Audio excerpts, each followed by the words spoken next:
World Down Syndrome Day is observed annually on March 21, and this year it's under the theme, We Decide. Down syndrome is a condition in which a child is born with an extra copy of their 21st chromosome. This causes physical and mental developmental delays and disabilities. Today, in advocating for the rights of people with Down syndrome, join the Lot of Socks campaign by wearing socks that are going to get noticed. These may be mismatched socks or your craziest looking pair of socks. Whatever it takes to start a conversation.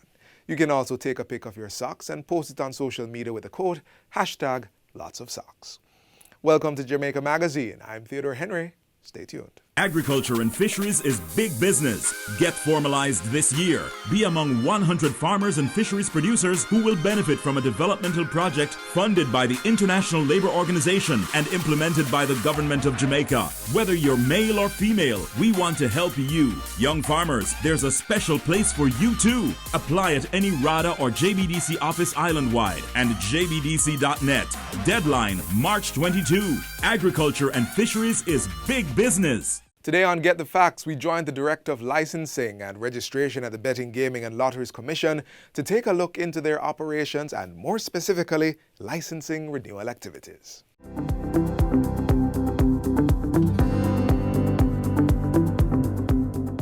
Welcome to Get the Facts, the program that provides you with information on the government's policies and initiatives. I'm your host, Vaughn Davis, sitting in for Enthros Campbell.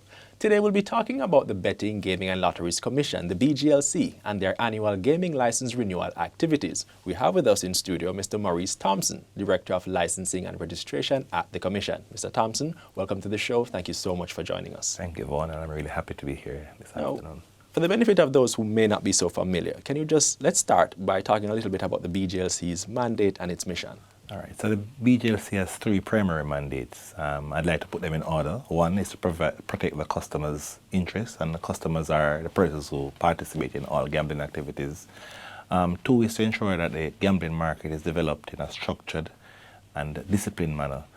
And three is to ensure that opportunities are there for entrepreneurs to invest in the market, in a fair market, and all the opportunities are there for them to invest in this market, lucrative market. All right, fantastic. Now, Mr. Thompson, this time of the year, March into April, is usually a busy period for the BGLC and the different segments of the gaming industry, correct? Correct. Right. This is regarding the renewal of licenses. Now, talk to us about the process. Of renewing the licenses for the different segments of the industry, and for persons who need to have their license renewed. Tell us about that. All right. So the process. You're correct. March 31st, most licensed gaming machine license, bookmakers permit, and persons who do sports betting, those licenses expire by March 31st of each year.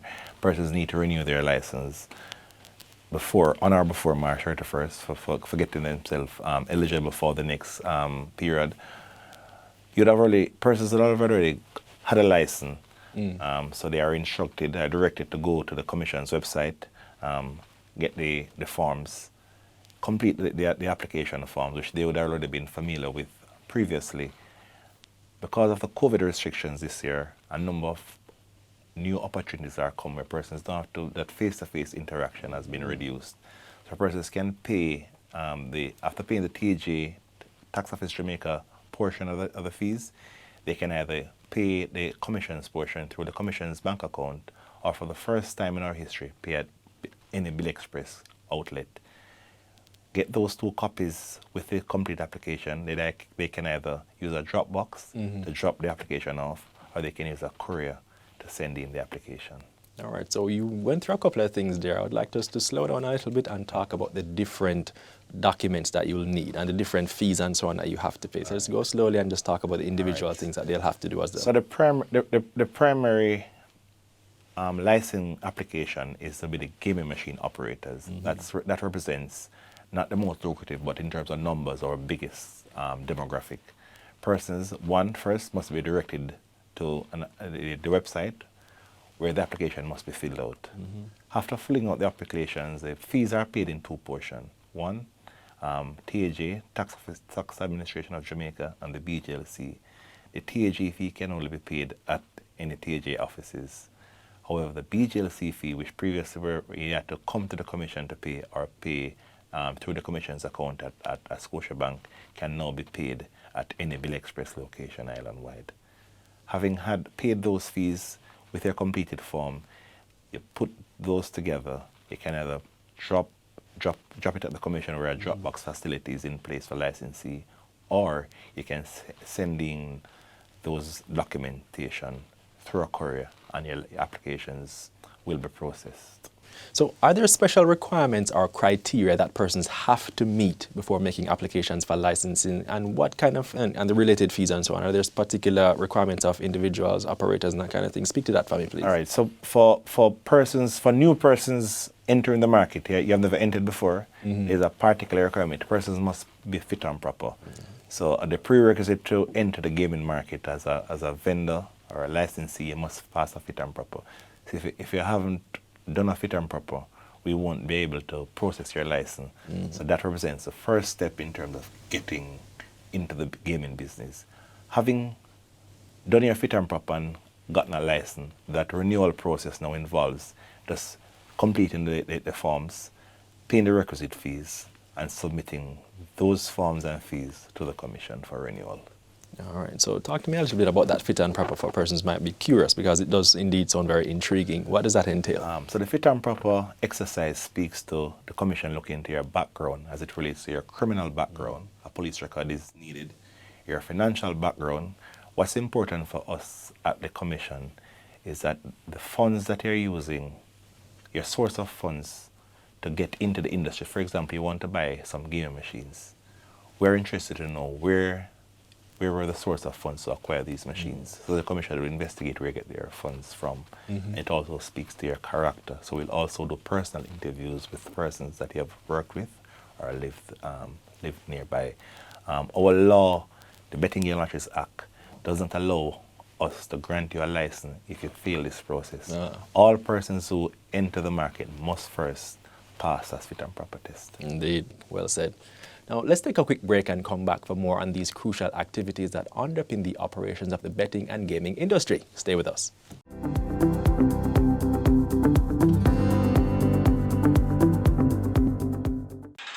The following is brought to you by MOCA, the major organized crime and anti-corruption agency with kind support of NIA and USAID. Criminal minds think they are cunning. The major organized crime and anti-corruption agency have them running. Your friend a shout, come scam. Take time running, are we ready for the ops? Drive up on your block, step out now me block, cyber take a boy your laptop. Pull up every lock, no evidence a drop. We put it in a cuffs and now we have the underground. Sin you say scam, you better look out fit.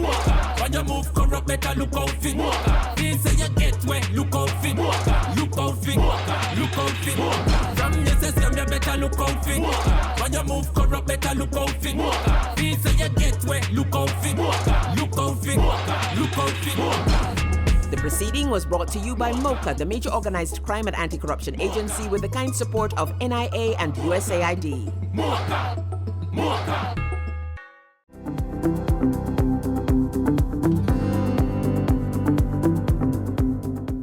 Welcome back to Get the Facts. We're talking about the BGLC and its activities that ensure fair and legal betting and gaming on the island. We're talking with Mr. Maurice Thompson, Director of Licensing and Registration at the BGLC.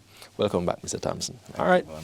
So what are some of the consequences where license applications are not submitted to the BGLC by the date of expiry? What are the penalties and when do these penalties apply? All right. So penalties are twofold. The less severe penalty is you have to pay a penalty on the fees due, which can be up to 60% if you miss all of last year. And it can be as low as 50% if you miss the first quarter. So if you pay after June 30th, you pay a 15% additional fee on it. If you miss a complete licensing period and come back after 1 year, you'll pay 60% in addition to the fee last year. But that's the least of the problem. The bigger problem is your fit and proper. Having not complied with the conditions of your license, which states that you must renew your license on or before March 31st, the person runs the risk of losing your fit and proper status. And as I alluded to earlier, if you lose your fit and proper status, it makes you ineligible to operate within the industry. Big problem. And that's the major problem. All right. So Is there any consideration given to persons who are having a little bit of difficulty in getting their licensing in order and getting documents and so on? What kind of advice or support does the BGLC provide? So at BGLC, we've always understood our customer. We've all tried to understand our customers. So we ask that persons, if and when the date is coming around for renewal and you realize that there's an issue, the first thing you need to do is write the commission, inform the commission of the challenges. Contact you. Yes, contact us as soon as possible, and we will work out any issue you might have. We'll work it out with the person or persons. I'm sure they'll appreciate that. I'm Yes. sure they'll appreciate it's not a draconian situation. And a number of persons have called on the commission from time to time, and we have assisted. And especially in this pandemic time, we understand, especially a lot of the premises that house machines, bars and nightclubs and so on, because of the restrictions, a lot of those premises were closed. So we understand persons might have challenges in terms of finding suitable locations. All we ask is for the persons to just inform the commission. We see ourselves as a partner. We want to help you and assist you. Right, so both can partner together and make sure that the system works perfectly. for everybody concerned. All right, so now having gone through the process and gotten their license issued and so on, what are the specific responsibilities of each operator to make sure that they're working within the ambit or within the regulations that are outlined by the BGLC? All right, so as I spoke to, one of the main mandate of the commission is to ensure we protect the persons who play. So persons who play gambling activities that licensed, you must ensure that the premises is licensed. One of the things that you can look for, the license must be conspicuously displayed on the premises. Right. The machines that you play also needs to be licensed, and each machine has a license disc, similar to the license disc in your car, that indicates the year. So for example, for this financial year, you'd see a disc on the machine, 2021. It means the license expires March 31st, 2021. For next year, you'll see 2021, 2022. It means the license expires March 31st, 2022. The commission also has a list of licensed premises that are put on the website. So persons, if you live in St. Elizabeth and have any concern about whether our premises is licensed or not, you can go to the commission's website and find out. And if even that fails, you can always call the commission to find out if a particular premises is licensed. So that's the risk. The responsibility of the owner is to ensure that the licenses are displayed. Only licensed machines are on your premises. So I give you an example of one. So you license 5 machines legitimately with the commission, but you think that you're going to squeeze 2 unlicensed machines on the premises. 2 extra ones. 2 extra ones. That is going to impact your fit and proper status going forward. Okay, so your responsibility is to ensure that whatever the conditions your license is, you're licensed to have 10 machines at this premises, premises A. Premises A must be licensed, and 10 machines on all the machines on the premises A must be licensed. If for whatever reason you want to move in the machines can be transferred. It must be done in a legitimate manner, and you must ensure that those machines are transferred in a legitimate manner. Because a machine licensed for premises A and moved to premises B without the requisite transfer being done, it becomes an unlicensed machines. Okay. Or the machines are licensed to a particular premises. Yes. So the responsibility of the operator is to ensure that, as I say, we're not draconian, and we understand the market. So if you have identified a location that you think is the more lucrative location, all you need to do, it doesn't even cost you. Just contact the BGLC and make the necessary arrangements. Now, I'm thinking it would be in the best interest of persons who come to these establishments to make sure that the machines or the boxes or whatever they're using are licensed. Would there become an issue if I use a machine and there becomes an issue I have a challenge with the owner, operator or something, and then I find out that the box or the whatever is not licensed? Right, what would the issue there? So when we started the conversation, I spoke to our mandate, and the first mandate that I always try to tell persons is to protect the persons who play machines. So whether you buy a lottery, gamble machine, horse racing, or sports betting, our mandate, our edict is to protect you, the persons who participate.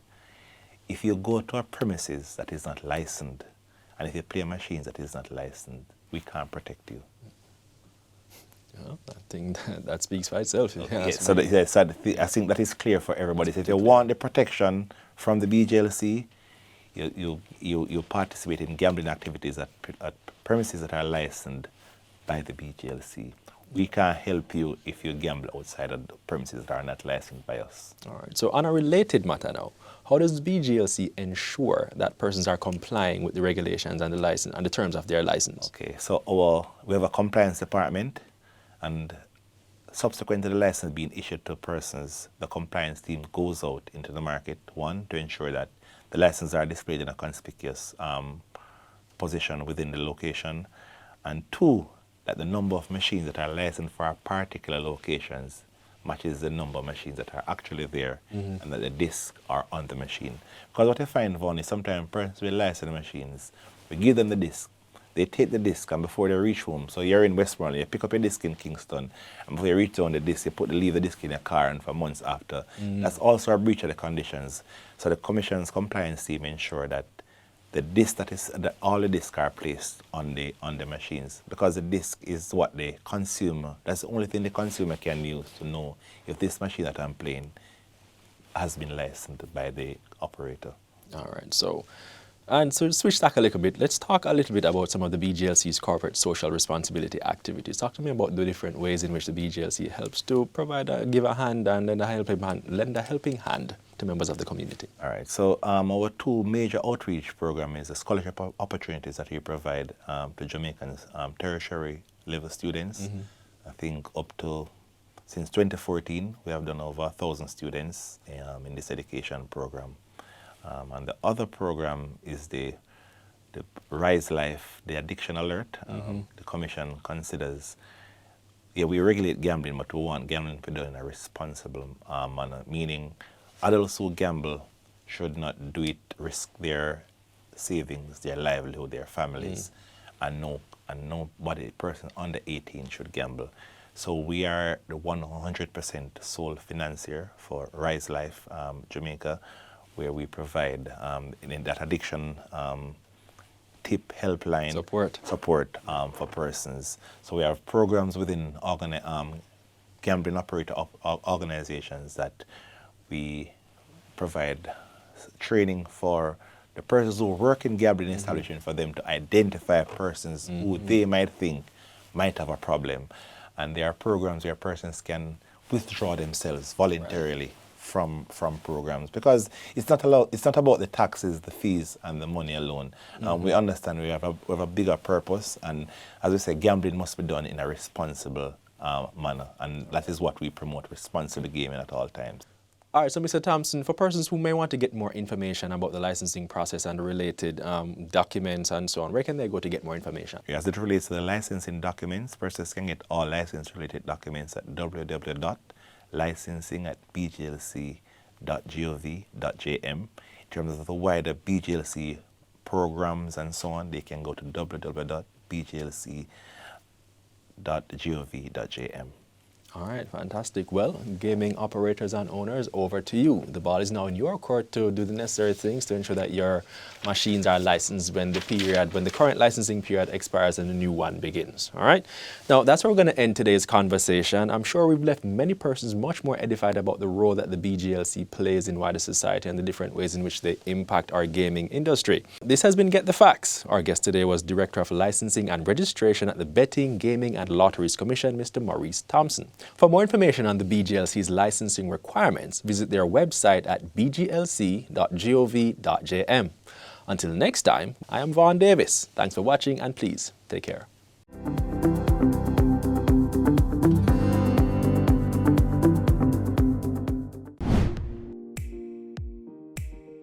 The Forestry Department is leading the implementation of the National Tree Planting Initiative, which seeks to plant 3 million trees in 3 years, one for each Jamaican plus a little extra for good measure. So I'm inviting each Jamaican to visit our nurseries across the island and collect your tree seedling and make your mark towards this great goal for Jamaica.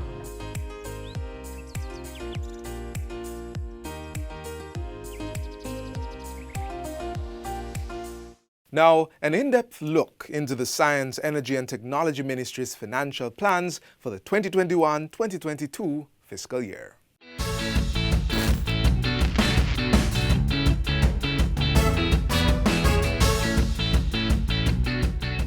For the Ministry of Science, Energy and Technology to achieve its tasks in the new fiscal year, it has been allotted over $6 billion, plus another $2 billion for post and telecommunications services. Additional funding of $313 million will be coming from the government and its multilateral and bilateral partners to undertake special projects. These are outlined in the 2021-2022 estimates of expenditure. We are on a mission to secure Jamaica's energy future through diversification and the provision of alternative, sustainable, and environmentally friendly sources of energy. $313 million has been set aside to continue works under the Energy Management and Efficiency Program for the 2021-22 fiscal year. It will allow for the installation of energy-efficient lighting in 50 public buildings, preparation of an integrated energy plan, and updating the national energy policy. A campaign to promote energy awareness and conservation is also being planned. The funding will also allow the ministry to acquire and install urban traffic management equipment and to conduct physical upgrade of the central control system for communication. Closed-circuit televisions and messaging boards will be installed across the Kingston metropolitan area. The program, which is being funded by the European Union, Inter-American Development Bank, and the Japan International Cooperation Agency, is slated for completion in November 2023. We're in a digital age, and in this time, access to technology and devices is no longer a luxury, but a necessity. It is a crucial driving force for economic growth, job creation, and development. $4.8 billion will be utilized to increase access and use of information and communications technology in all sectors of the economy and to modernize the government's ICT governance framework. Of that total, eGov Jamaica will spend $1.7 billion to reduce the government's ICT cost, implement the GovNet project, promote efficiency and effectiveness in government, and facilitate a more responsive public sector. eLearning Jamaica will be spending $922.4 million to continue executing its mandate of propagating information and communications technology throughout society, particularly within educational institutions. With a budget of $1.8 billion, the Universal Service Fund will continue to implement more public Wi-Fi hotspots and commission more community access points, among other initiatives. Technology has the power to drive economic growth and contribute to overall development, and the time has come for us to produce tangible products and services which can help to grow the Jamaican economy. Research and development is also top priority for the Ministry of Science, Energy and Technology. $725.8 million has been earmarked to increase awareness and investments in this area.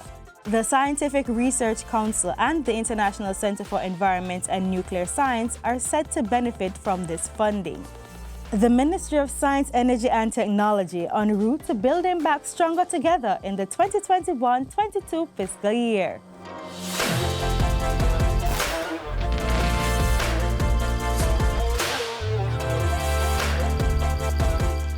The National ID will protect your identity. In these modern times, we all need protection from fraud and identity theft. We're moving Jamaica into the modern era, where your privacy is top priority. Your fingerprint and your picture will secure your ID. This is no different from when you apply for a visa or a passport. Get the facts at nidsfacts.com. NIDS is here for your protection.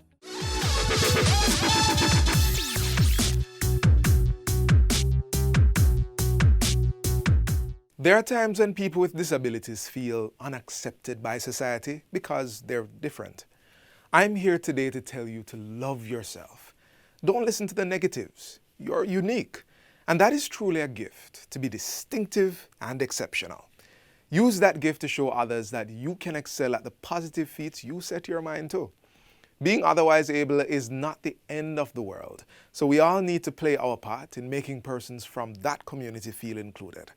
I challenge you to do so as we play our part in making Jamaica the place of choice to live, work, raise families, and do business.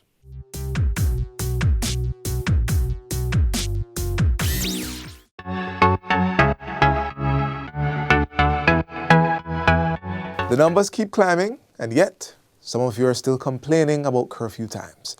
Is that being selfish, or are you being smart? You continue to blame the government, stating they are not doing enough. But the big question is, are you doing your part to help decrease the spread? The unfortunate reality is that far too many people refuse to take the coronavirus pandemic seriously until they or someone they love gets infected. Now, this is what we do not want, and I don't believe I can stress this enough. Wear your mask, sanitize. Of course, we love to hug and socialize, but just ease off some of that right now. Not just for your safety, but also for others. It look hard for your relatives to be home doing all they need to in order not to catch the virus, and you out on the road being reckless and carrying it right home to them. Each one of us needs to help during this fight against COVID-19 as we work to make Jamaica the place of choice to live, work, raise families, and do business in a healthy environment.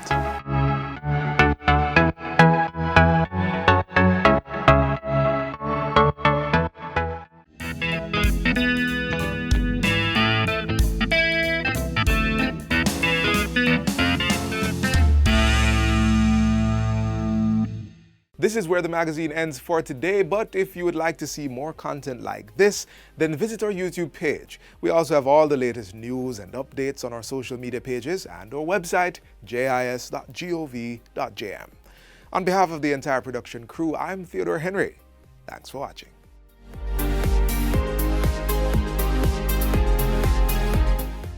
This has been a production of the Jamaica Information Service, the voice of Jamaica.